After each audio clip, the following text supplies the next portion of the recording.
Hello, everyone, and Happy New Year. Welcome to our FCHS Fitness Challenge that we're going to be running from today through February 1st. I figured 4 full weeks running from a Sunday to Saturday would make the most sense for everybody as we move into the new year.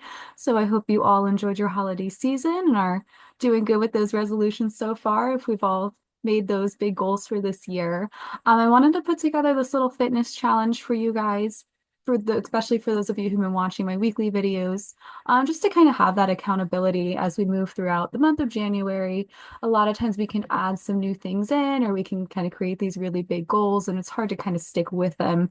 I know I've done it. I'm really gung-ho for about 2 weeks of January on whatever my resolution was, and then it hits like January 15th, and I'm like, yeah, that's a problem for next year, right? So when it comes to exercise, we really don't want to only exercise for 2 weeks out of the whole year. We want to stay accountable throughout the whole year. So our videos in this challenge, they're really good for anyone who might be wanting to start a new routine, learn something new, or just kind of get back into it. We can all get out of the swing of things during the holiday season. And it's always good to kind of gradually build back into things if we've taken a prolonged break.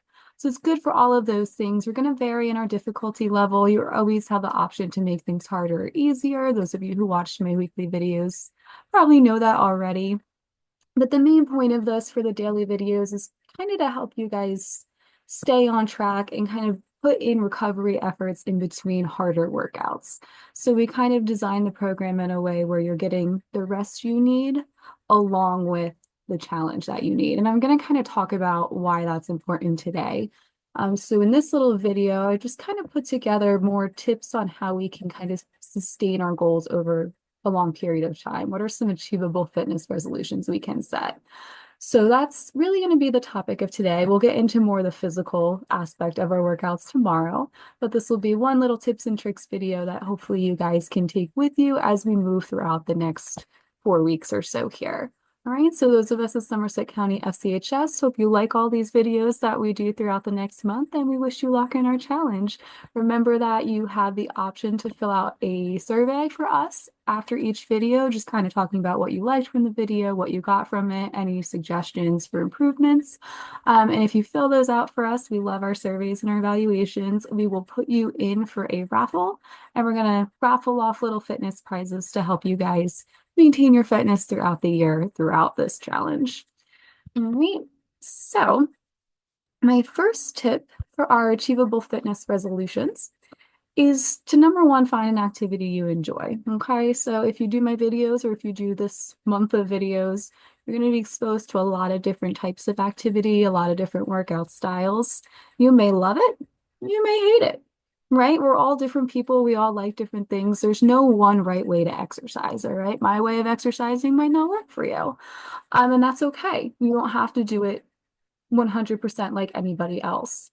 So you want to make sure if you like what you're doing, you're more likely to stick with it. So when I was a personal trainer, one thing I'd always tell my clients is, especially this time of year, right? Don't sign up for a marathon if you hate to run. You'd be surprised how many people will do that because they want that accountability and they think, I'm definitely going to exercise. I'm definitely going to run. I'm going to lose a lot of weight if I sign up for this marathon. But if you hate to run, you're not going to train for your marathon and you're going to show up that day and things are not going to go your way, right? We don't want to do that. So that goes for any type of fitness. If you don't like to lift weights, don't lift weights for your strength training. Maybe yoga's for you or Pilates or something more like that. More of like a body weight activity in the comfort of your own home. So there's always options. There's so many different types of activities out there. You really want to prioritize the one that fits most easily and comfortably into your life, that's most enjoyable for you. Because we like to do things that we like to do, right? We don't want to do what we don't like to do. Sounds simple, but it is really important. So remember that as we go through this year. All right. Our next tip here, and this is going to be built into the challenge as we go.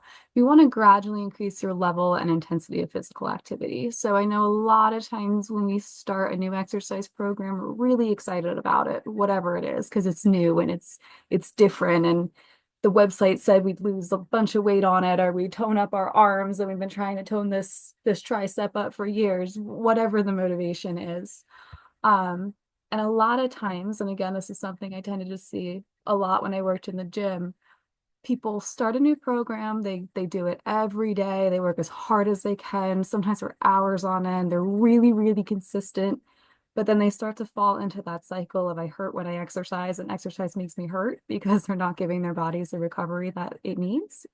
And then they kind of fall off the face of the earth again, for a long time, or however, however many months, or maybe even until the next year, until they're ready to start another new thing. So it's human nature to do that. We tend to be very all or none. Um, and it can be really easy to fall into that none when things start to not go our way, or it starts to hurt, or it's harder than we thought it would be. So it's really important with exercise to give our bodies a chance to adjust to this new stimulus. Okay. So if we're starting from scratch, we haven't exercised in a while, or we've never really been active, you really only want to do maybe 1 to 2 sessions a week. And then when you feel like you're not really getting sore from that, you don't feel as tired, you feel pretty good after, then we can add in another session or maybe 2 sessions if we really feel up to it. So we want to add little bouts each week, not 7 days at once, okay? Um, 1 to 2, and then as 1 to 2 feels good, maybe 3. 3 feels good, we add 4 until we get to that desired amount of days per week that we want to be exercising, okay? The recommendation for adults is 150 minutes of moderate level exercise per week. However, that fits in for the week for you is more than fine, okay? We don't have to do every single day. Tends to be easier to spread it out over a period of days, but we want to first work to building that minimum time frame in a way that works for us, that our bodies can support before we add in too much activity. Okay, and same thing with the intensity level. So a lot of times we think we'll see the most results if we work as hard as possible. But if our body's not prepared to work as hard as possible, we can actually hurt ourselves and do ourselves a lot of damage. So before you kind of seek out those hardest classes or lift the heaviest weights at the gym or go as fast as possible on the treadmill, we want to make sure we have the proper form. Okay, we learned how to move correctly before we start challenging ourselves with how fast or how heavy we move. You want to make sure you have sufficient strength in your muscles. So that doesn't even have to be, lifting 20 pounds over your head. It's just, is your core strong? Can your legs handle your own weight? Do you have these aches and pains after exercising, or is your body kind of able to handle itself, right? We want that sufficient strength. We want that good form. You also want a strong cardio endurance base too, okay? So we want the endurance to handle the activity we're doing before we add more onto that. So a good way to do that is just, if we're starting from scratch, let's go out and walk, maybe 10 minutes. Add add 10 minutes each week until that gets too easy. We started to kind of build that base. We've extended how long we can walk for. Maybe now we can walk a half hour straight. We're pretty happy with that. Now we add in some hills. Now we make that walk a little bit harder. But if the first time we go out and walk, if we decide to go hiking up a really high mountain, it might not go so well. Okay. We might not be prepared to do that. Our legs might not be ready for that yet. Our low back, everything like that. So really important to be gradual. I know it's not fun. I know it can be kind of a drag to take a while. We want to see results instantly because we're kind of in that age of technology. Everything's instant gratification, but you can order fitness on Amazon overnight. We do have to put the work in to get there. I wish it just showed up at my door in the morning, but it doesn't work like that. If we want to avoid injury, if we want to support those long-term exercise habits, gotta be gradual. We have to build up slowly. Okay.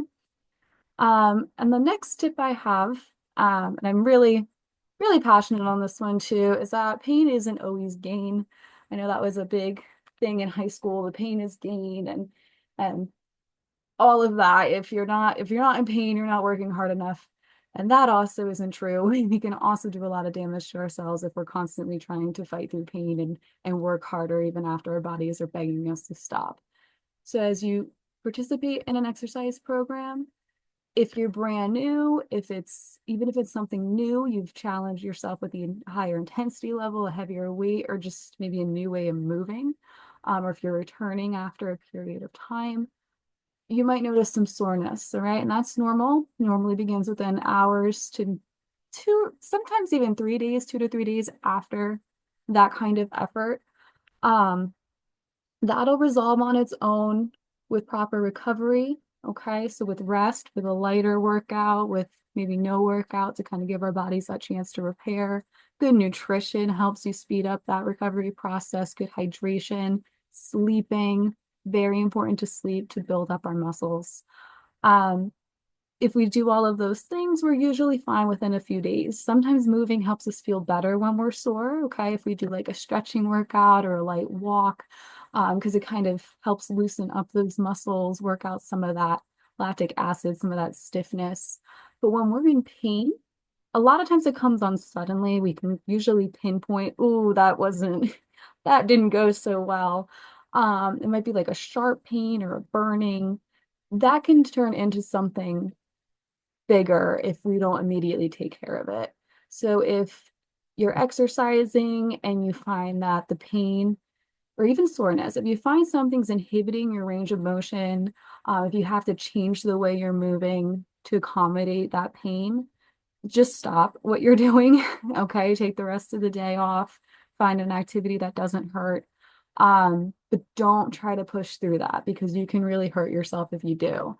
And then you should always consider seeking medical attention for any pain you experience. Okay, if you already have like a chronic pain condition or maybe some sort of limiting factor that does affect what activities you do, talk to your healthcare professionals about what exercises are safe for you to perform.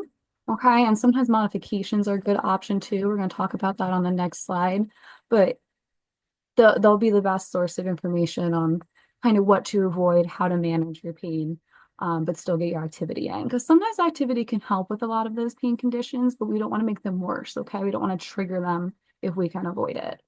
So don't push through pain. Push through soreness, but not pain. Okay. So along those same lines is my tip number 4. Okay, some of us might need to make a resolution to respect our limitations. I know I had to do that a few years ago. Um, we have to we have to understand how much our bodies do for us on a daily basis. I know not all of us are always on best terms with our bodies, but they do a lot of things and it's only fair that sometimes our past injuries, any mobility restrictions, some health conditions, our lifestyle, and even our current fitness level makes sense that that might affect our ability to complete certain activities or exercises. And it's not always something obvious. If you have low back pain, it makes sense that you might want to avoid deadlifts or something like that or heavy weightlifting. But it can be something even in general. So my lifestyle, my current fitness level, I'm more of a runner. I like to run long distances. I know my best friend's very jealous of my ability to run long distances, but I'm extremely jealous of the fact that she can bend herself like a pretzel and can do aerial yoga because my muscles are never, ever flexible enough for that because of the running I do. And how much sitting I do at my desk all day. So it can really even be little things like that.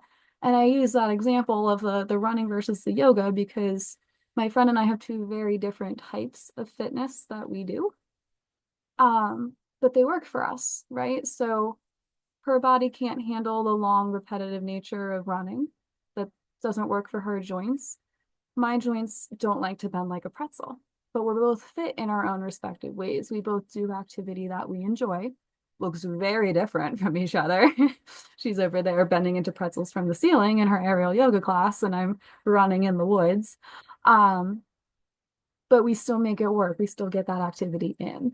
So you can still respect your body and you can respect how your body wants to move while doing that in a way that works for you. Okay. You don't have to look like everyone else. Your fitness doesn't have to look like anyone else's. It should only look like what you need it to look like. All right. So respect those limitations. Sometimes that's finding a different activity, like my friend and I did. Sometimes it's just finding a different way to do the thing you want to do. Okay. So if you take a lot of exercise classes, or if you do strength training in the gyms, a lot of times there's different ways to modify certain exercises. So you're still doing the same thing, you're working the same muscles, but you're moving in a way that's better for your body. All right. Our tip number five, be kind to and patient with yourself. So some days are going to be harder than others, and that's normal. Okay. That doesn't make you a failure. It's not a reason to give up, not a reason to stop until 2026. We just take each day for what it is, and we kind of adjust our effort levels based on what our body needs. So kind of just like modifications or switching up our activity. If our body isn't able to perform a certain way, we just work with that, okay?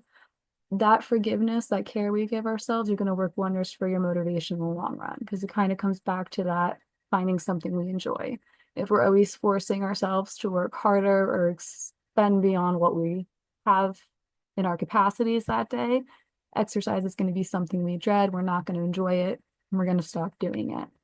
I have a really good yoga instructor when I do take yoga, and I don't bend like a pretzel, but I'll try to take it anyway.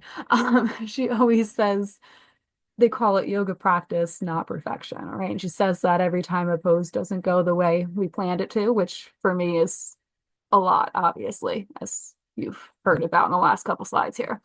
But I've always really loved that comment, not because I'm bad at yoga, but because it really helps reframe, right? So no, I'm not the best one in the class, but I don't have to be because I'm not trying to be perfect. I'm trying to be better overall over a longer time span. I'm trying to build my flexibility, enhance my balance.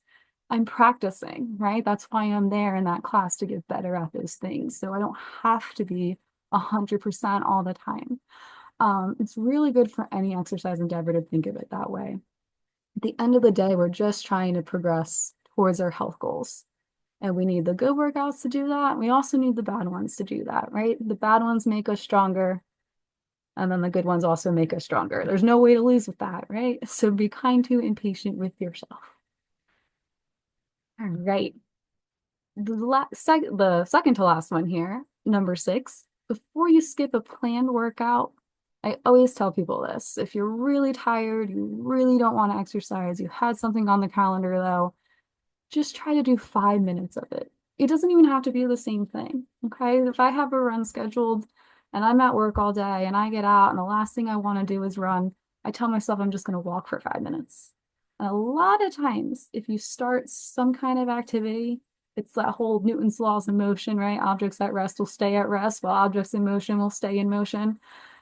If you start moving, chances are you're going to finish once you start. Okay. So even if it's not the same exact activity, you might still finish doing something that you started. You might finish that walk you went on. You might finish that little quick yoga video you did. Um, so that can help us. If we just get started, it can help break that lack of motion up. And if we don't feel motivated after that 5 minutes, chances are your body needed that rest anyway. Maybe that's why you were so tired. But then at least you still got 5 minutes of activity in, right? And otherwise you would have had zero. So any movement is always going to be better than no movement. So see if you can kind of get that motivation that way to go through your intended plan. And if not, that's okay. Still got 5 minutes. And then my last one is my personal favorite. Set a resolution this year, regardless of what other goals you have, but try to shift that motivation to exercising for what you want your body to be able to do more than what you want it to look like. Okay? Because a lot of times we don't notice our physical selves changing. Even if we're really consistent with our eating, with our activity, with our sleep, whatever it is, it takes a long time for us to notice muscles kind of developing, getting that toned look, losing weight, fitting into our clothes, whatever it may be. Um, but all that is happening. It's just hard for us to notice it because we see ourselves every day, right? But if we kind of stop every now and then and reflect not on what we look like, not on what we see, but how we feel. So a lot of times you'll notice, can you walk up a flight of stairs without needing to catch your breath at the top now? Were you able to move a piece of furniture or lift something without hurting your back? Are you less stiff and achy? Right? How's your mood been? Has it started improving? Are you happy and you don't really know why? You're getting out of bed in the morning and you have more energy? Are you falling asleep faster, sleeping better? Maybe you're less stressed. Maybe you kind of have that accountability to eat healthier. You don't have to work as hard to do that. It's just kind of coming naturally because it's supporting your other health goals. Exercise is so beneficial, right? It does so many good things for us. It enhances our mood, it helps our focus, helps us sleep, builds our bones, it keeps our muscles strong, helps with our balance, it prevents falls as we get older because we're stronger. So don't lose sight of those things. And don't lose sight of all those other positives that you're gaining by only viewing your progress via the scale or the mirror, right? So try to find more of those extrinsic reasons to keep, or intrinsic reasons, sorry, intrinsic reasons to keep exercising, right? So that's really important. That helps us long term too, because if we have those more personal goals, more wanting to exercise for all those internal reasons, we sustain it faster because eventually we hit that weight loss goal and then it's kind of like, well, what do we do now?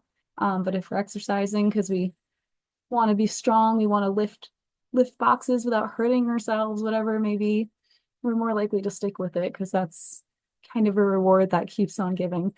Um, so yeah, these were my 7 tips, my 7 resolutions that you guys can try for this year. You'll see that my videos as we go about this challenge will kind of really embody those those 7 tips as we go through this. So thank you for watching.